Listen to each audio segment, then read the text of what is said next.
Plot to Change America. Mike Gonzalez is with us. He had a book on, how identity politics is dividing the land of the free that came out on the end of July. It's really, really good. Plot to Change America. But I wanted to talk to him here about an article that he wrote about BLM's co-founder and a pro-communist China group are partnering up. Mike, welcome to the program. Glenn, thanks a lot for having me on. I've always been a huge fan of yours. I'm very tickled pink. Thank you. Thank you very much.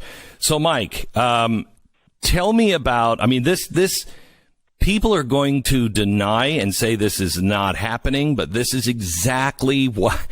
This is when I said on that chalkboard years ago, all the enemies of America, the anarchists, the communists, the socialists, the Islamists, they will all band together to destroy America in the end.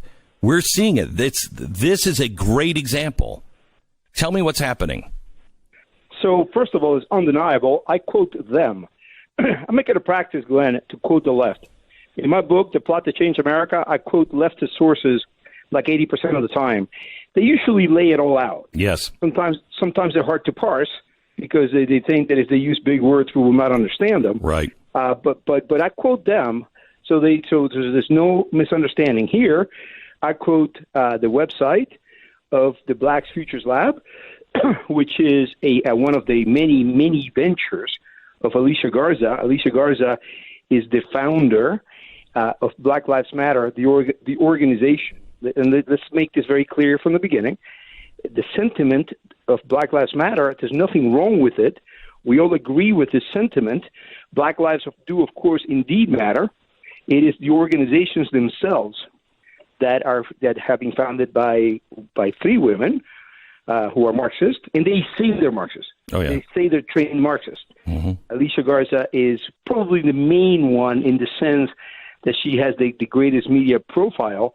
So she sits atop what I call a global revolutionary network that has chapters not only in the United States and Canada, but all over the world. Mm-hmm.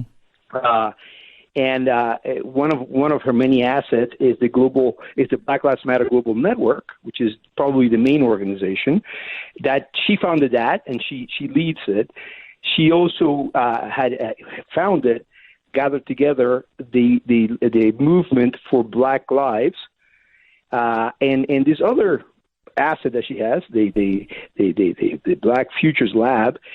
If you go to their website and you click the donate button, if your listeners right now go to the site of the Black Futures Lab and click the donate button, they will be instructed to donate their money to the Chinese Progressive Association. So what is the CPA?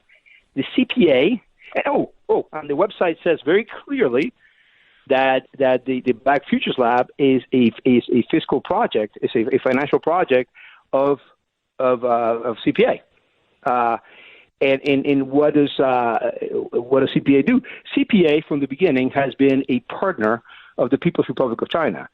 It partners with them in doing events around the country. It pushes the Beijing line. It from the beginning, it tried to say, it made the case that the People's Republic of China was a good thing. This is 1972, right? In the middle of the Cultural Revolution, right? The Cultural Revolution is between 66 and 76.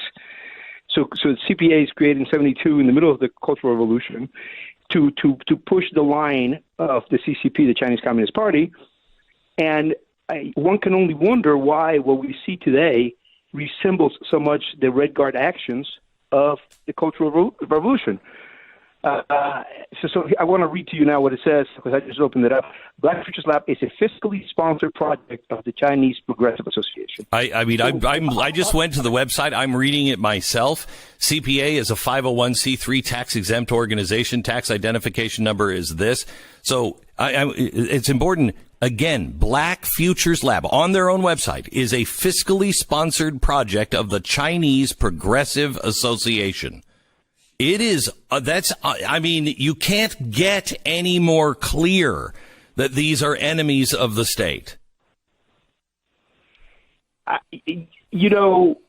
China has an interest. China is a rival, right? It's undoubtedly China is a rival of the United States. China has an interest in seeing us be destabilized. China has an interest in seeing mayhem in our streets. One thing you said at the beginning that I want to go back to a remark, because I think it's important. What we're seeing right now is with the demonstrations and the riots and the whole mayhem, it is an attempt to change every facet of America. Every facet. And they say it. Alicia Garza says she hates capitalism. She needs to replace capitalism. She's very open about that. The movement for Black Lives says on its website, we are against capitalism. We want it gone. I visited, but it's not just our economic system they want to change. They want to change every aspect. I visited Duke. I drove my children to Duke about 2 weeks ago. They've done away with sororities. They've done away with sororities because they're tied to oppression. I don't know how they got there. Columbia University, one of my alma maters, has done away with the marching band. Again, oppression. The University of those Chicago, tuba players, man, they've been a sore spot on racism for a long time. But anyway, go ahead. The University of Chicago, it's a very serious school, right? I've always admired the University of Chicago. I tell my daughter, try to go there. They just announced that they're only going to accept to its English department next year people who want to study Black studies. Black studies is an offshoot of critical theory. Angela Davis, I don't have to explain to you who she is, but I'll explain very briefly to your audience, former Black Panther, a member of the Communist Party USA, does not like the American system. She calls Black studies the intellectual arm of the revolution. It is. Along with all other ethnic studies. Anything that says studies after it is a problem. It really is. I mean, you really better do your homework before you get into a class if it says studies as the last word in the class. Right. Or theory, critical theory. Yeah, or theory, yeah. Critical race theory. Correct. All these things are just attempts at tools for changing America. Right.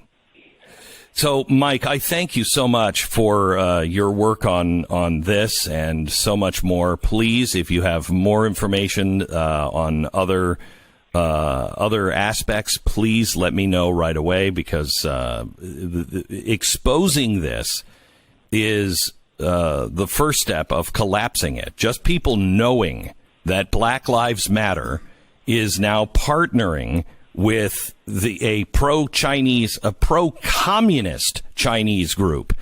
And what are they doing? I mean, welcome. Are you registered to vote? What are they trying to do? Get people to go out and vote. Why would a communist want a vote? Well, there's a couple reasons. Maybe they do want Joe Biden to win. But that, if you understand Black Lives Matter, you understand what the goal here is. It's not about the election. It's about the violence that is coming around the election. They're going to scream that it was falsified, that it was corrupt, that we don't have a legitimate president. The vote was miscounted. They've taken votes and voters, and they've disenfranchised them. That's what's important. And they're leading up right now and saying that you can't trust the vote, while they're also saying we should try something new, mail-in ballots. Why would you do that? Why would you do that? It just makes no sense. We got to put our thinking caps on, America. How about your thinking caps on? Mike, thank you so much. We'll talk again. Thank you very much. You bet. Mike Gonzalez, Senior Fellow, Heritage Foundation, and he's written a book, The Plot to Change America. This is a really great article that you can find at thedailysignal.com. This BLM co-founder and pro-communist China group are partnering up. But you can find it for yourself. Just go to blackfutureslab.org. Do it now. You should take a screenshot of it before they change it. But just you can find out all about it, but go to the big yellow button, donate, and look what it says. This is a BLM group. Black Futures Lab is fiscally sponsored by a project of the Chinese Progressive Association. Not even hiding it. They don't care. Yeah. The masks are off.